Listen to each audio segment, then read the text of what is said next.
Well, hello everybody, this is Richard here. This is part one of the JVC LA11 auto return turntable project, and you may remember from the last video, or the one before last, when I was showcasing the JVC radio amplifier. I mentioned this and showed this in passing. Well, this afternoon I've actually finished the radio amplifier, and you probably noticed that from the last upload to my channel.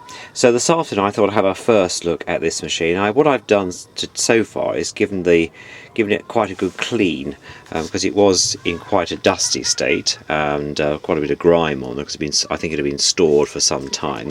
And so I've done that. I've given it a really nice sort of just a gentle sort of wash off, really, with just some ordinary washing up liquid, because this surface, if you use any form of cleaner, anything that's hard or got a spirit base, it will take the surface off here. You'll end up losing this very nice slightly sort of roughened silvering that's on over this plastic casing. So I definitely advise you to be very careful when you're cleaning. I've got one small area that I'm still concentrating on. That's where this little dust bug was fitted here, and the thing's missing, but I managed to ease this off, and it has left a slight mark there. You can just about see that, so I'll probably have to have another go at that, but I'm certainly not going to do anything too harsh about it, because it will just take the surface off and make the whole thing look very, it won't look very nice, basically. But the actual piece of kit itself is it's come up quite well, actually. And you've got this very nice Shure Cartridge here under this JVC head. If I can just ease this out a bit. I've actually bought a new stylus for it on eBay, which I will fit. And this is the Shure, what does it say, M7SE SEJ Type 2. Now, I don't know anything about this particular one, but I do know Shure are very good.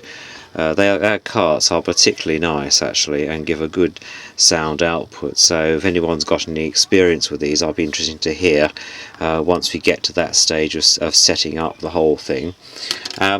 Under this very nice rubber mat, which is really nice, it's still very soft, and I've given this a bit of a clean.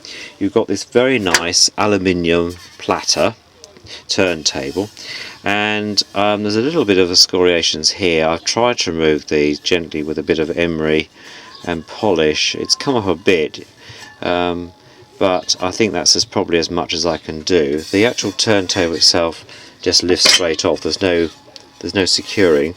There is a number in here, E1971. Now I've thought these machines have been made in 1971 before, and as you know, I've been caught out, so I'm not sure whether E1971 is a manufacturing date or just a maker's stamp, really, for the turntable. The other thing that's interesting here, it says a Victor Company of Japan Limited. Now, whether that's the same Victor company that's as part of the HMV group, I'm not sure. Somebody will probably tell me. I must look that up, actually. But clearly that it is obviously made in Japan.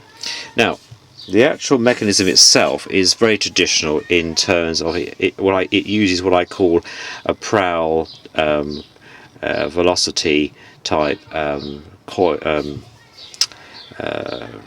cog. That's the word I'm looking for this afternoon, cog. And so there's an auto return here. When you push this in, it then pushes the prowl in front of the actual turntable spindle here, and then that rejects the whole system.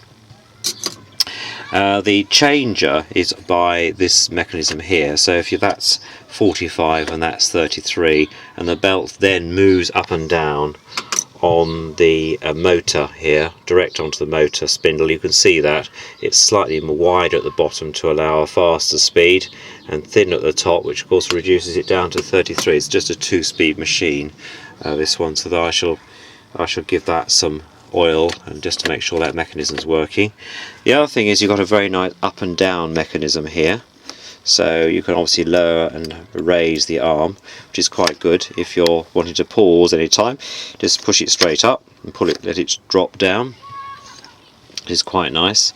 And the added feature, which you don't normally get on these type of decks, at least I've never seen this before, is actually a power switch. On and off power switch. That's an addition there. Considering this is turned off anyway when it's in the rest position, I'm not sure why they've added that, but clearly must have been thought to be some sort of addition to switching the power off altogether. But it will be off anyway. There's no standby with this machine. It purely is on the on or the off position there. So, but anyway, just another feature. I mean, which we'll no doubt demonstrate later on. But I thought I'd just update you about this, as this is part one, if you like, of the JVC L11 machine, and obviously give you more updates as the as things progress. This afternoon has been absolutely wonderful. It's been, as you can hear in the background, there's a lawnmower, so clearly spring has sprung. And if you take a look out there where the garden seat is, there, part of the grounds here, you can see that, you know, the sun's gone in a bit now, but it is very pleasant, I have to say. It's not as warm as I'd expected. I'm actually still wearing a very light pullover, and I went for my run this morning, and it was actually divine. It really was. I was wearing less of the thermals than I had been, just a long sleeve top, cotton top on my running shorts and running shoes, which is great because you know, it's nice to get out of all the winter stuff. But anyway, I ramble on, and speak to you all very soon, and look forward to your comments. Take care.